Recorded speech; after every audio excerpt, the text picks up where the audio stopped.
Good day, this is Pastor Dominic from Evander Revival Center.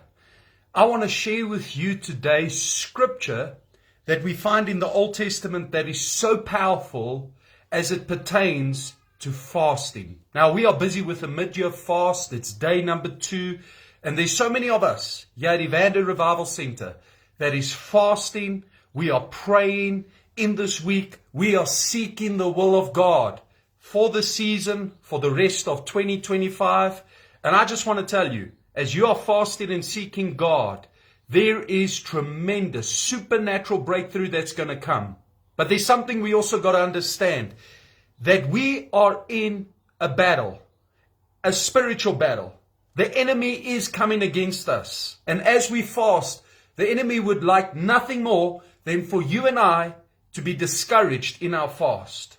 And that's why I want to come and bring this word of encouragement to you and remind you that fasting and praying is spiritual warfare. In fact, Jesus was fasting and praying when the devil came to him in Matthew chapter 4.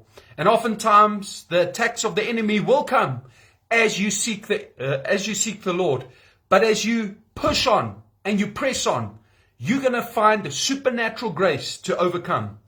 And I want you to know today that you have got the ability in Christ Jesus to have victory over the enemy, to have victory over the devil.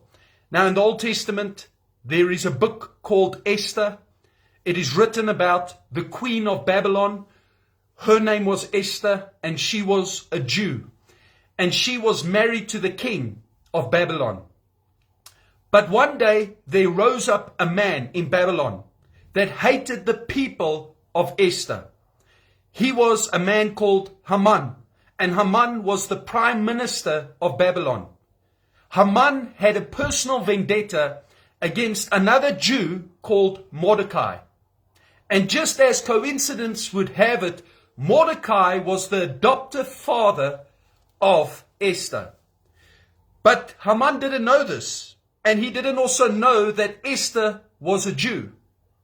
But Haman had a personal vendetta, as I said, against Mordecai. And the Bible says in Esther chapter 3 verse 6 that Mordecai was threatened by Haman. Haman wanted to wipe out Mordecai. But not just Mordecai, he also wanted to take out the Jews. And I've come to tell you today that the spirit of Haman exists.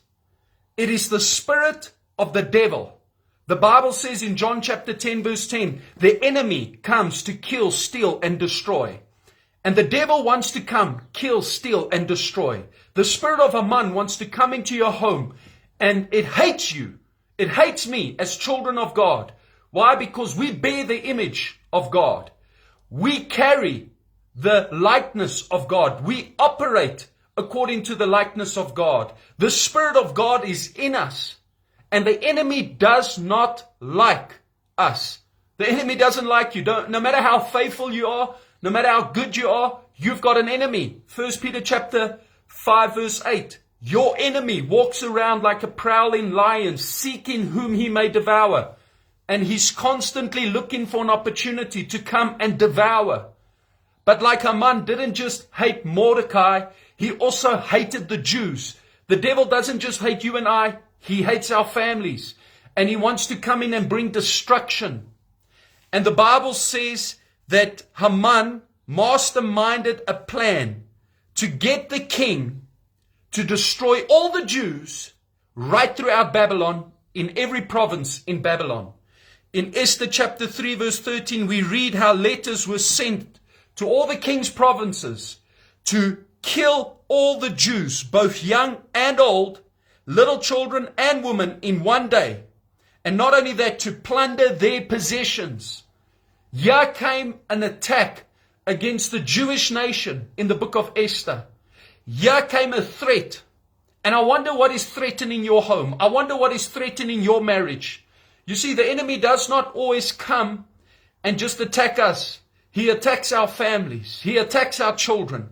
He attacks our spouse. How did he get to Adam? He had to work through Eve. And it's an age-old tactic of Satan. He works through whom we love. And here we see, here comes the enemy in the book of Esther, Haman, to kill God's people. The Bible says Mordecai was distraught about this. So he approached Esther and he said to Esther, you got to do something. You've got to do something about this. You are the queen. You are married to the king. And you have to get the king to stop this. But you see, there was a law back in those days, in ancient times, that you could not approach the king without him summoning you. If you did, it could mean death. Even if you were the queen. Even if you were the king's wife. Thank goodness we don't have those laws anymore. But that's how it was in ancient times. And Mordecai tells Esther, you got to do something about this. And she says to her adoptive father, the king hasn't summoned me for a month now. I can't just go into his presence. The Lord forbids me to do that. And Mordecai says something to her. He says to her, you've been called for a time such as this to deliver God's people. And Esther realizes how crucial the moment is. And what does she do when the enemy comes against her people? When the enemy's coming against God's people? She hasn't got an army that she can raise up to go and fight the enemy. She doesn't have any weapons that she can fight with, so to speak. There's nothing that she can physically do. But what she does do is she begins to wage warfare on a spiritual level. And what she does is what we can do, and it's what we are doing as we are fasting and praying. Esther chapter 4 verse 15 to 16. Listen to what Esther did. And Esther told them, these messengers that were to go to her adoptive father Mordecai. Verse 16, go and gather all the Jews who are present in Shushan and fast for me. Neither eat nor drink for 3 days, night or day. My maids and I will fast alike. And so I will go to the king, which is against the law. And if I perish, I perish. She called a fast. She called a 3-day fast, where the Jews, along with her, would not eat nor drink anything for 3 days.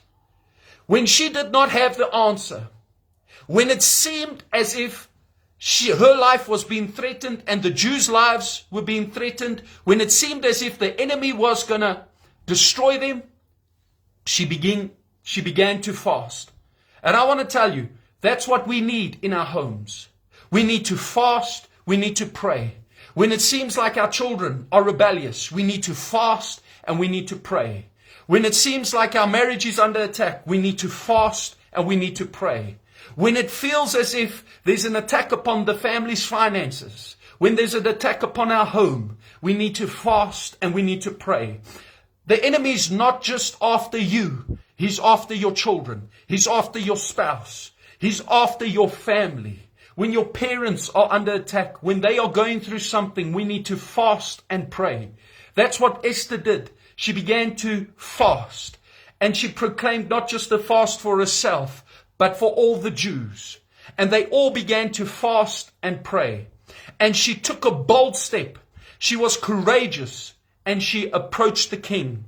And the Bible says something so awesome, that when she came into the presence of the king, Esther chapter 5 verse 2, when the king saw Queen Esther standing in the court, that she found favor in his sight. And the king held out to Esther the golden scepter that was in his hand. Then Esther went near and touched the top of the scepter. The king received her. The king showed her favor.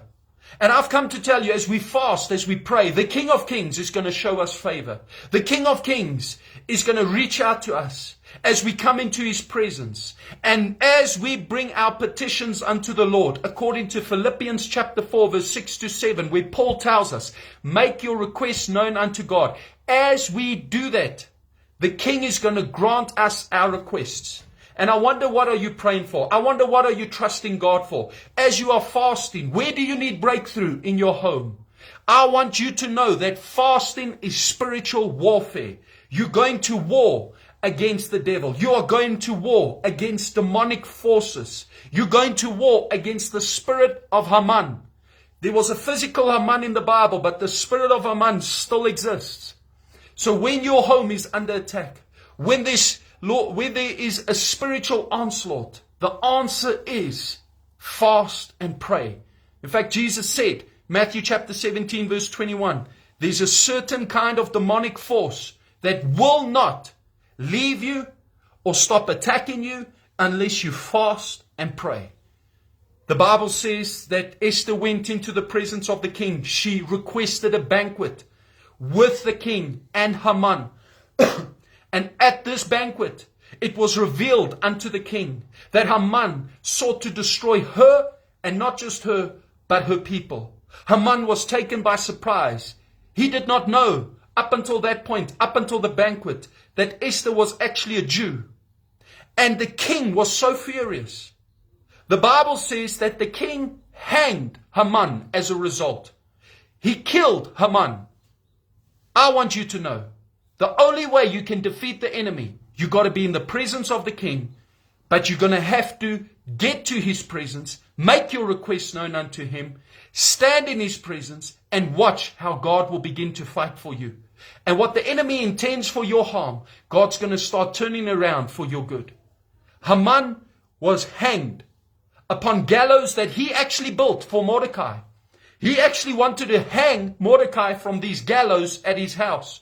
But the exact same gallows that he built to hang his enemy, he later was hung by the king. I love that. Genesis chapter 50 verse 20. Joseph said to his brothers, what you intended for my harm, God has turned out for my good. And as you are fasting, as you are praying, get ready. God's going to turn things around. Opposition is all of a sudden going to flee. All of a sudden, the people that have been against you will start showing you favor. Your enemies will begin to like you. They don't even know why. Because when you seek the Lord, even your enemies will be at peace with you. So I don't know what opposition you're facing. I don't know what attack you are under. But as you are fasting and praying, get ready. There's going to be breakthrough. Get ready. There's victory coming in the spirit. Because you are waging war in the spirit. This is spiritual warfare. The Bible says that eventually a decree was sent out to spare all the Jews. And as a result of Esther's courage and the fasting and praying that they did, Esther, along with Mordecai and all the Jews, they were saved. I love that. There was no battle. There was no war. There was no revolt or revolution. But just a nation that cried out to God. And there came supernatural deliverance. Supernatural deliverance is coming to your home. Maybe your child doesn't serve the Lord. Fast and pray for that child. Maybe your spouse is distant from God or backslidden. Fast and pray for that spouse. Maybe your parents, maybe extended family is not serving God. This is the time where we need to intercede for our lost loved ones. And as we do, we're going to see the bonds of wickedness be broken. Isaiah 58 verse 6, God says, is this not the fast I've chosen? To destroy the bonds of wickedness? The enemy is going to lose his grip the minute you start fasting and praying. And notice, as you fast and pray, he's going to do everything to discourage you, to convince you not to continue. Why? Because you are busy stripping him of his power. He's losing his grip upon your home. He's losing his grip upon your family. Why? Because you are interceding. You are praying. So I want to encourage you with this today. Remember, fasting is not just some spiritual exercise that we are doing, but it's actually spiritual warfare. This is where we see the spirit of Haman destroyed as a result of seeking God in fasting and prayer. May you have a blessed day. May God strengthen you on this fast. And may you experience his goodness in all that you do. This is Pastor Dominic. I'm signing out.